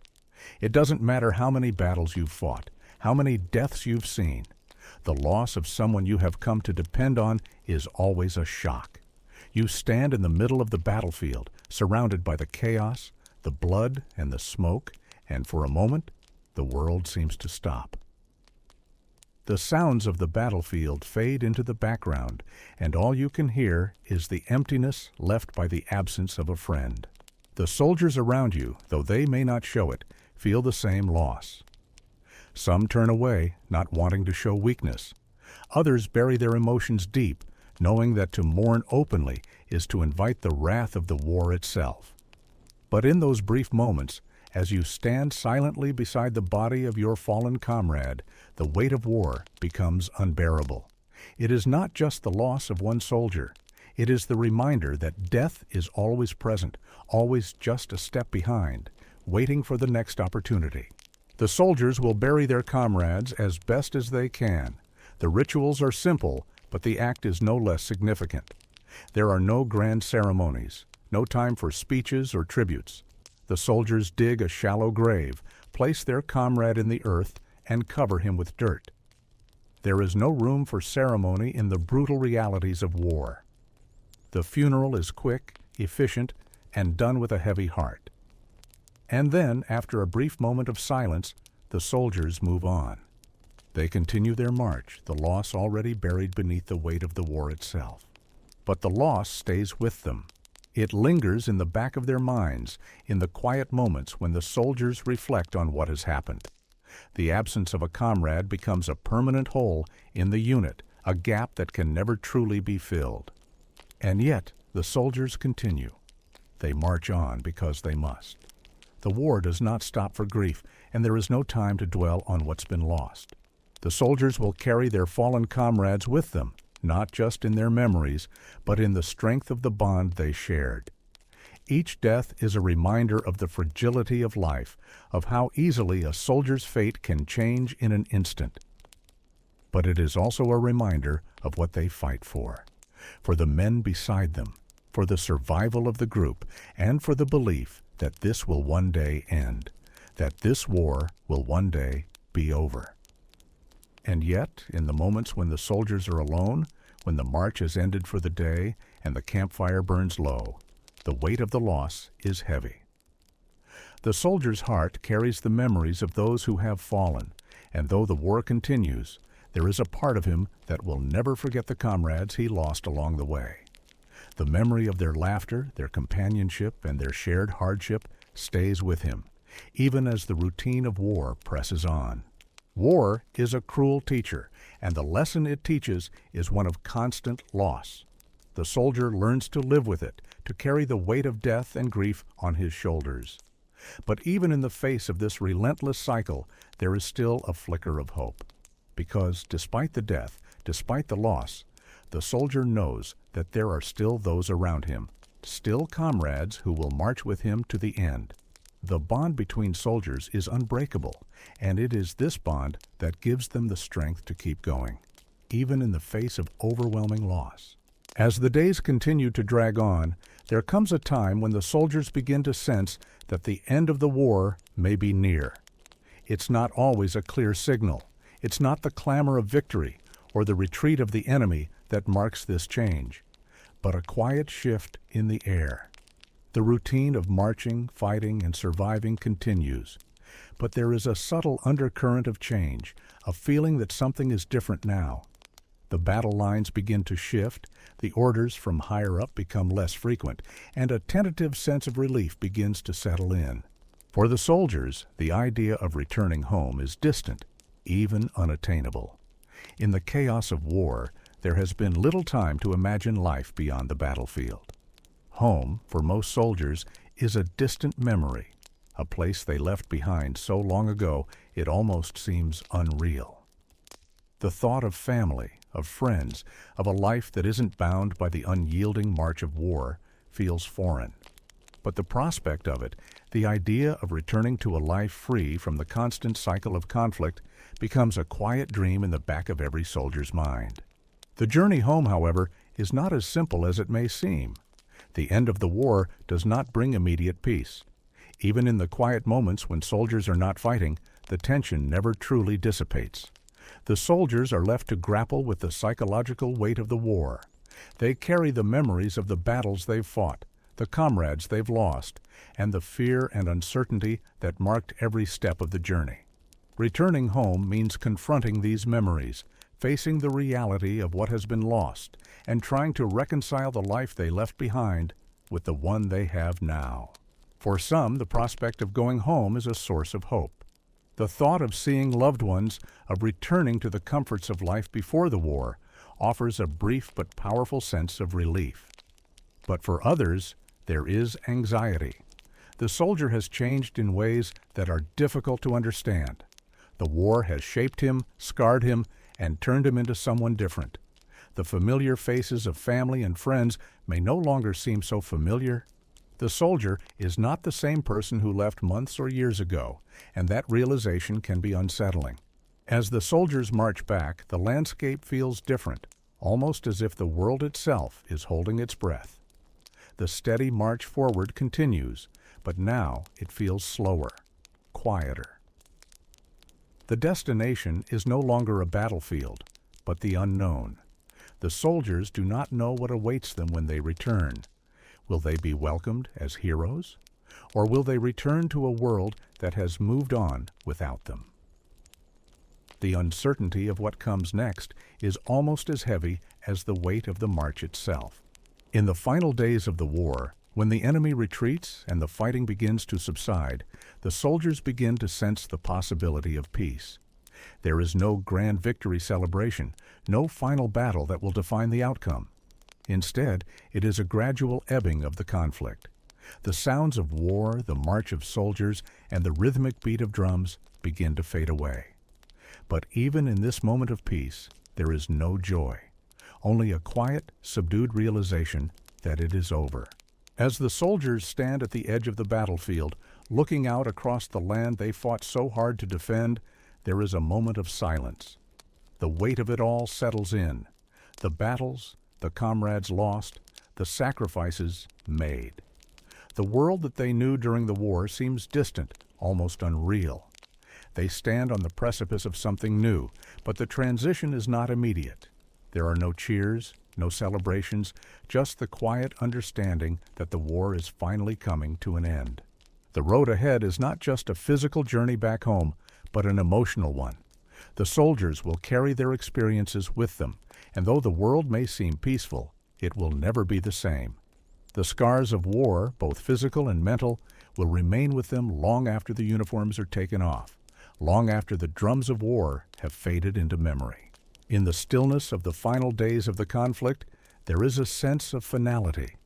The soldiers are no longer defined by the uniform they wear, nor by the battles they've fought. They are simply men who have lived through something extraordinary, something that will stay with them even as they return to their homes, their families, and the world they left behind. As the soldiers begin their journey back, they do not know what awaits them. They may be met with applause, or they may be met with indifference. But what is certain is that they will return as changed men. The war will never truly leave them. The memories will remain, and the bond they share with their comrades will endure long after the final musket is laid down.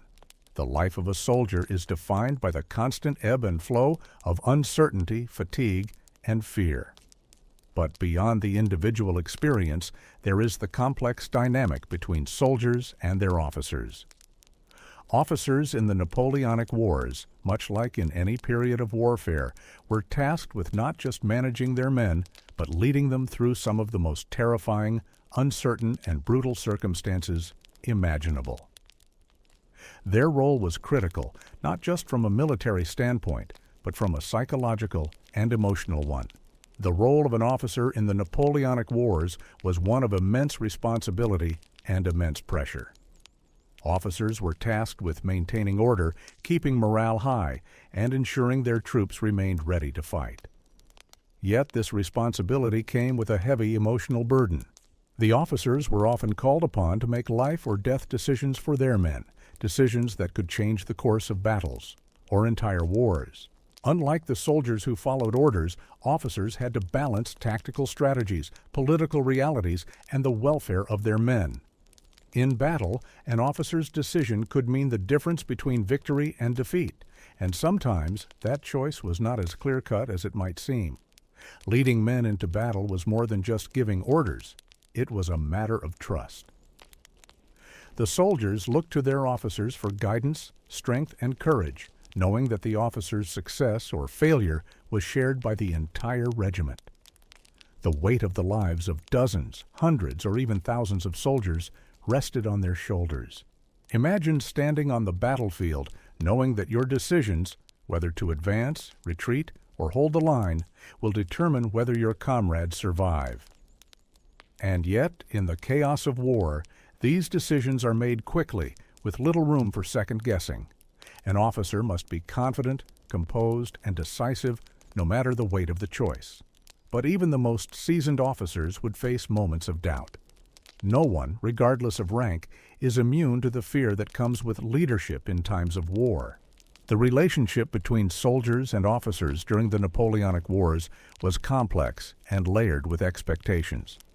Officers were often viewed with a mixture of respect, fear, and sometimes resentment. The soldiers recognized the officer's authority, understanding that the officer was the one responsible for their fate. However, that respect came with a certain detachment. Officers were often seen as distant figures, removed from the hardships and struggles of the common soldier. While soldiers marched and fought in the trenches, officers typically had better conditions, better food, better shelter, and better opportunities to rest. This division sometimes led to resentment, especially when officers gave orders that placed their men in harm's way. Despite this, there was also a deep bond of trust and loyalty between officers and their men. A good officer, one who led by example and demonstrated concern for the welfare of his soldiers, could inspire incredible loyalty. The soldiers knew that the officer's role was not an easy one. They understood that while officers had privileges, they also bore a heavy burden. In turn, officers who treated their men with respect and fairness could inspire a devotion that transcended class differences and the harshness of war. An officer's leadership was not simply about issuing commands. It was about understanding the physical and mental toll that war took on his soldiers. A good officer would know when to push his men and when to allow them a brief respite.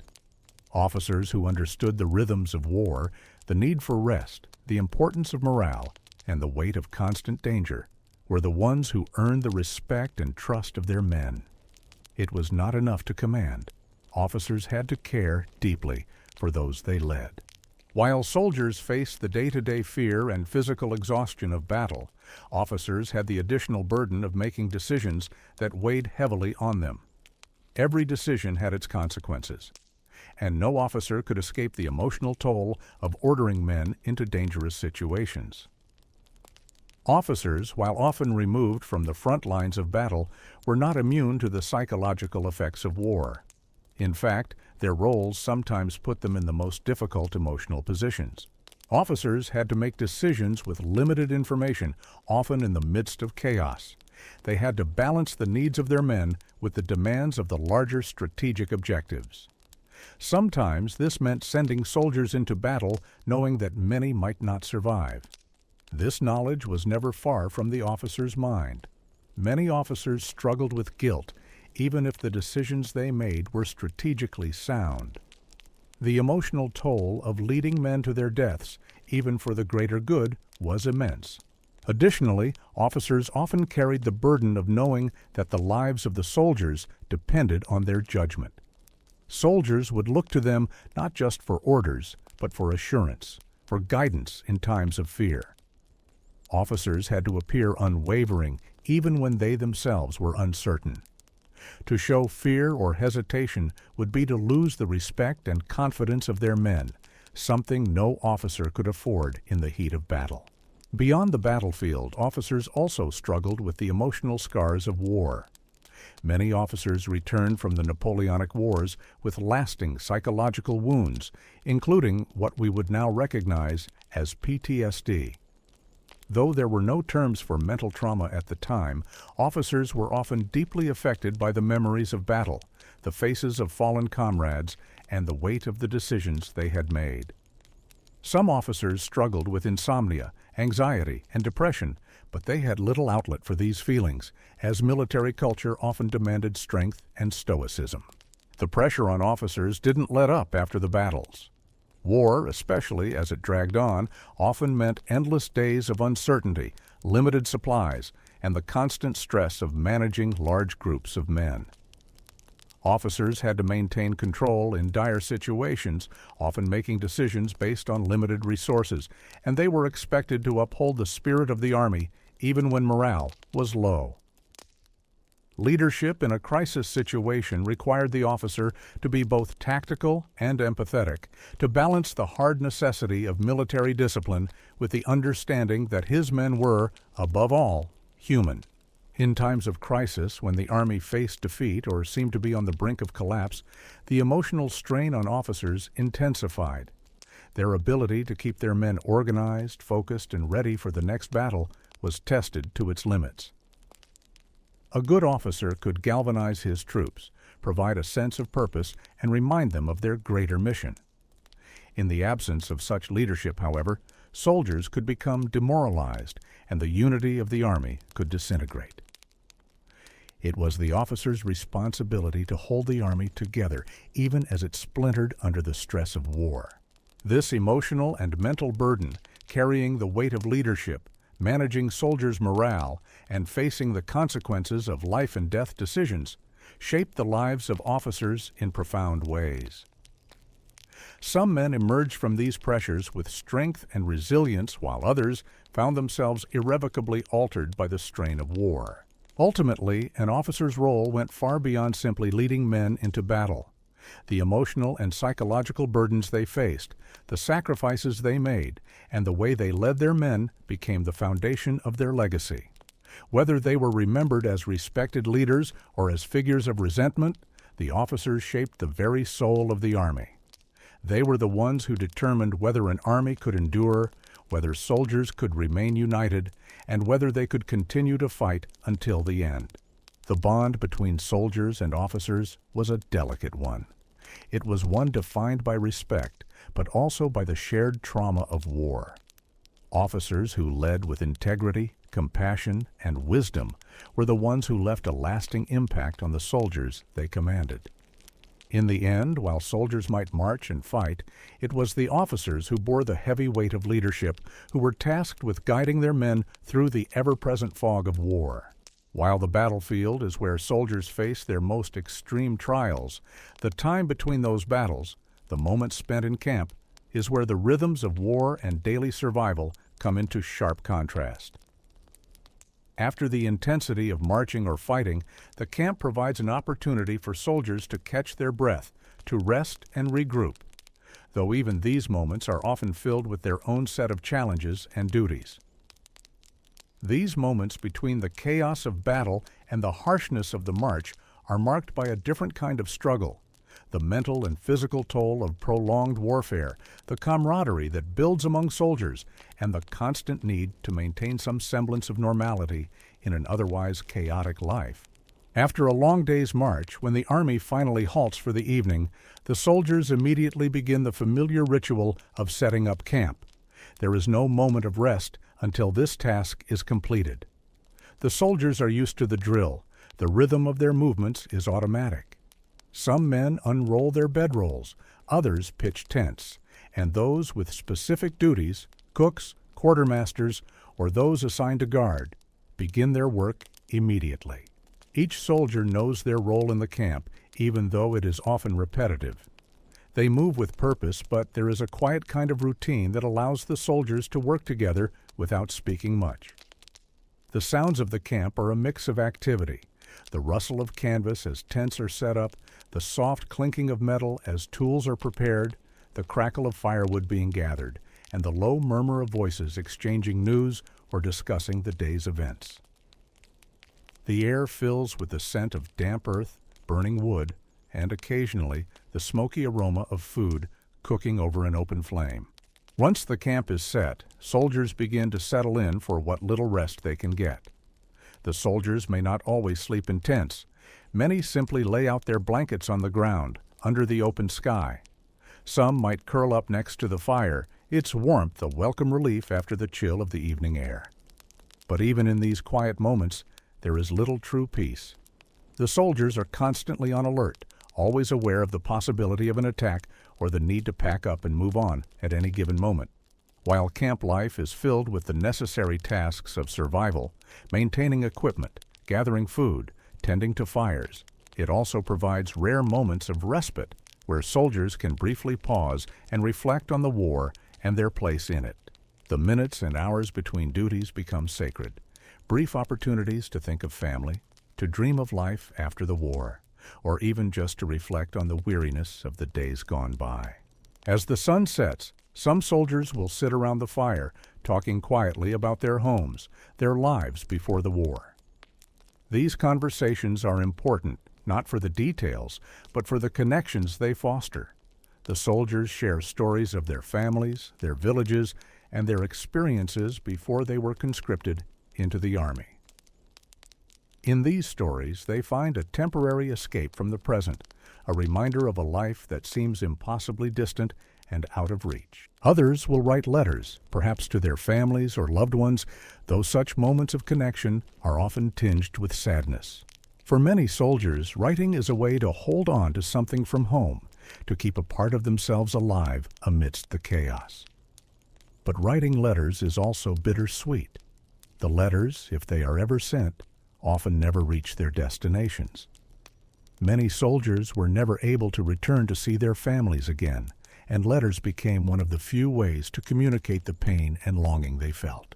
Some soldiers spend their camp time in silence, merely lying on their bedrolls, staring at the sky. It's a time for personal reflection, for processing the experiences of the day, or for simply forgetting, even if for a brief moment, the brutality of war. These rare moments of solitude are often when soldiers allow themselves to confront the overwhelming weight of their lives, the fear, the exhaustion, and the trauma that builds with each passing day. However, such reflections are brief, as the need to stay alert and ready for the next command always looms. Food in the camp is not luxurious. The soldiers eat what they can, and the quality of their meals often reflects the scarcity of resources. Rations usually consist of hardtack, salted meat, dried beans, and sometimes a small portion of vegetables or cheese. Soldiers are skilled in the art of making do with what little they have. The monotonous meals, often bland and lacking in variety, become another part of the soldier's routine. There is no room for complaint, no space for dissatisfaction. Soldiers simply eat because they must, and in some cases, the simple act of sharing food becomes a moment of camaraderie. Cooking duties are usually assigned to a few soldiers who are tasked with preparing the communal meals over a fire. It's a thankless job, but one that provides a small measure of comfort to the men after a long day. The warmth of the fire, the smell of cooking food, and the brief pleasure of eating together can lift the soldiers' spirits, even if just for a moment. These moments around the fire are not just about food. They are about sharing time with comrades, engaging in the camaraderie that sustains the group, and finding warmth not just from the fire, but from one another. In some cases, soldiers have access to alcohol, perhaps a small portion of wine or rum, which provides a brief respite from the harshness of camp life. It's not enough to forget the war, but it offers a temporary reprieve. Soldiers may drink in silence or share a quiet laugh, but this too is a brief indulgence. Once the warmth of the drink wears off, the reality of the war returns. Beyond rest, food, and camaraderie, there is always the constant work of preparing for the next battle. Soldiers must take care of their equipment, cleaning their muskets, sharpening their bayonets, mending their uniforms, and maintaining their gear. These tasks, while monotonous, are necessary. A soldier's life depends on the state of his weapon and the readiness of his kit. There is something meditative about these repetitive tasks. Soldiers become experts in the maintenance of their gear, developing a rhythm to their actions that allows them to carry out their duties with efficiency. The sound of metal being cleaned, the scraping of leather, and the occasional call from an officer to inspect gear fill the air. These tasks help soldiers stay grounded in the mundane reality of their lives. They also offer a rare moment of peace, a way to focus on something simple, something they can control, in the midst of a world where everything else feels uncertain. Some soldiers also take time to check in on their comrades, making sure that they are not suffering from injury or sickness.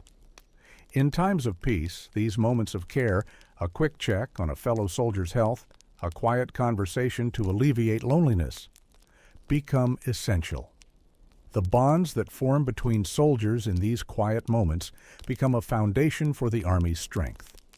Even in the face of death, the shared experiences of war, the marches, the battles, the endless days, are what keep the soldiers moving forward together.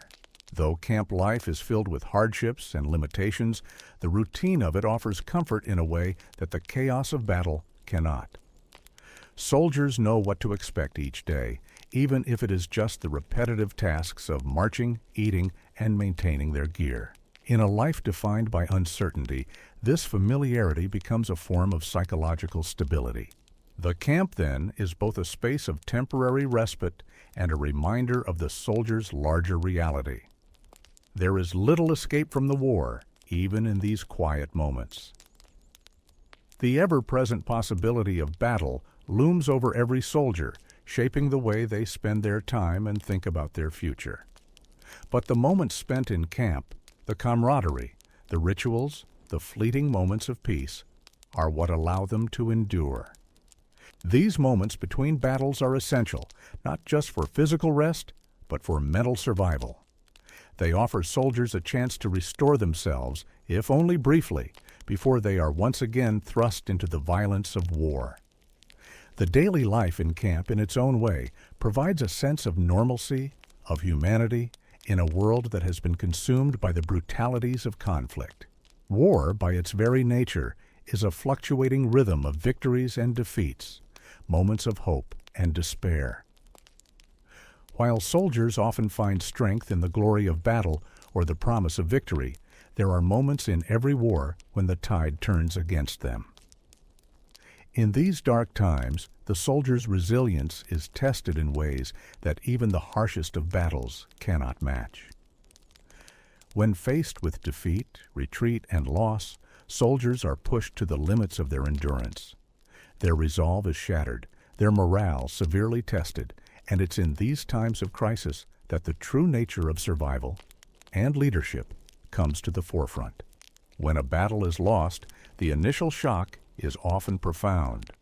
Soldiers who have spent days or even weeks preparing for a decisive engagement suddenly find themselves in retreat, their plans unraveling before their eyes. The chaos that follows a defeat is palpable: confusion, panic, and the collapse of the careful order that had been maintained throughout the battle.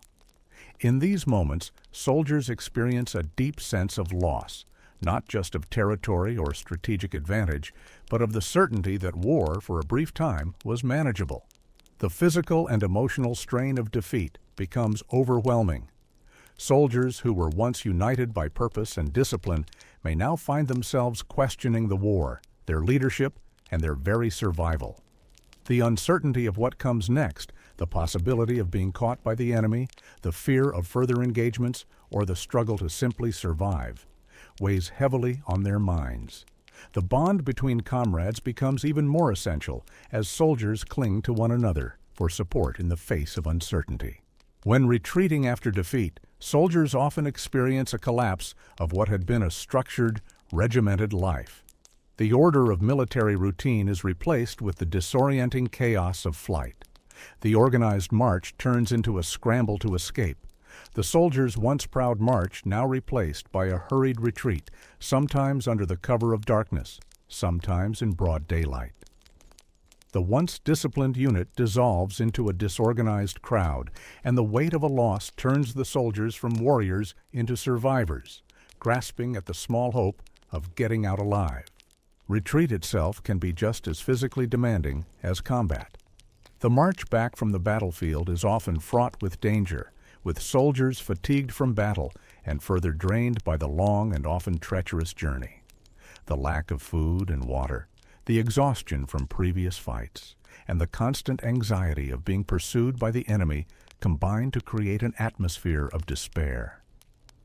Soldiers have no time to process the loss of the battle, no space to mourn their comrades who have fallen, because their survival becomes the primary concern. Retreat, however, also provides a strange sense of disconnection from the front lines of battle. While the enemy may be in pursuit and the army's defeat may be apparent, there is often no clear goal or destination in retreat. Soldiers are running, yes, but toward what? The lack of a clear path forward leaves the men questioning not just their immediate future, but the meaning of their continued involvement in the war. For many, retreat is a profound moment of realization that the war, which once seemed so purposeful, may now be a fight of attrition, a battle for survival rather than glory. In these moments, the physical strain becomes compounded by the psychological toll. The constant worry of being outnumbered, surrounded, or hunted by the enemy makes it hard for soldiers to maintain focus. They may feel isolated despite being surrounded by comrades. In the absence of leadership and direction, soldiers can become disoriented, even panicked. This is where the true test of morale begins. In the face of defeat, morale often plunges to its lowest point. The soldiers, once united by the certainty of their mission, now begin to question everything. Fear of death, compounded by the chaos of retreat, creates a mentality of survival rather than victory.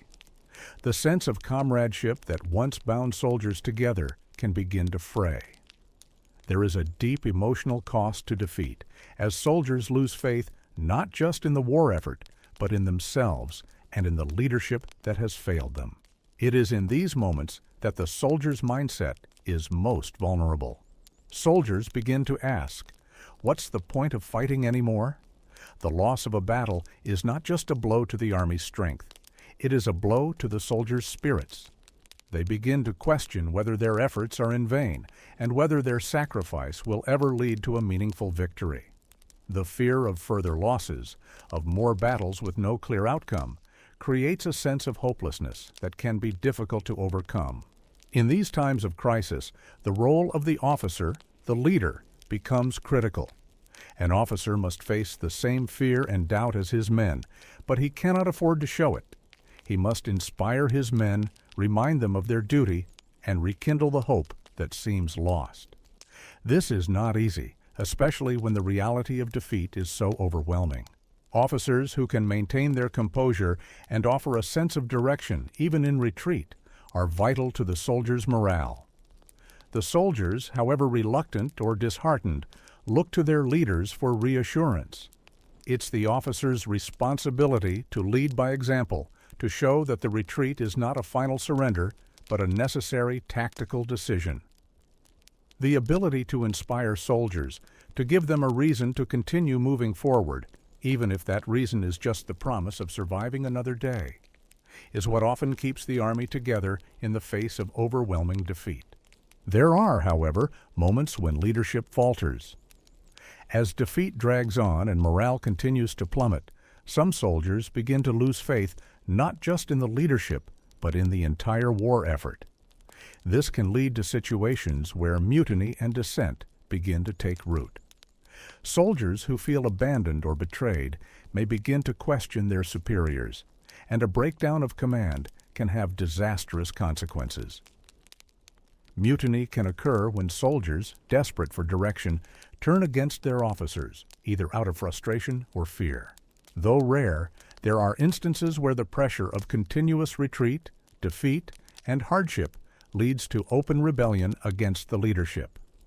This is more likely to happen in situations where the soldiers feel their officers have failed them, or where the retreat becomes disorganized to the point of being chaotic. Mutiny is not just a reaction to the immediate circumstances. It is often a culmination of weeks or months of frustration, exhaustion, and a loss of faith in the cause. However, mutiny is a double-edged sword. While it might offer soldiers a fleeting sense of control, it often leads to further disaster.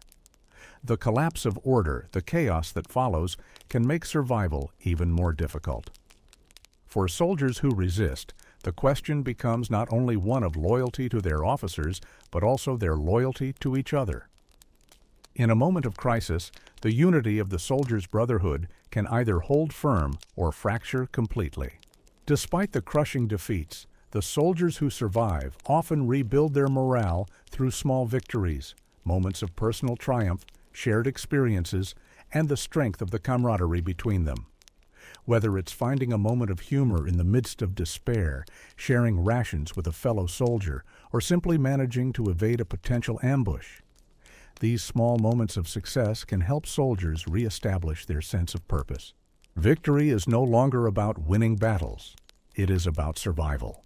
And sometimes the ability to retreat, to regroup, and to live to fight another day becomes a small victory in itself. Soldiers may not be fighting for glory or for the ideals they once believed in, but for the simple reason of staying alive, of preserving the bond they have with their comrades, and of moving one step closer to the end of the war.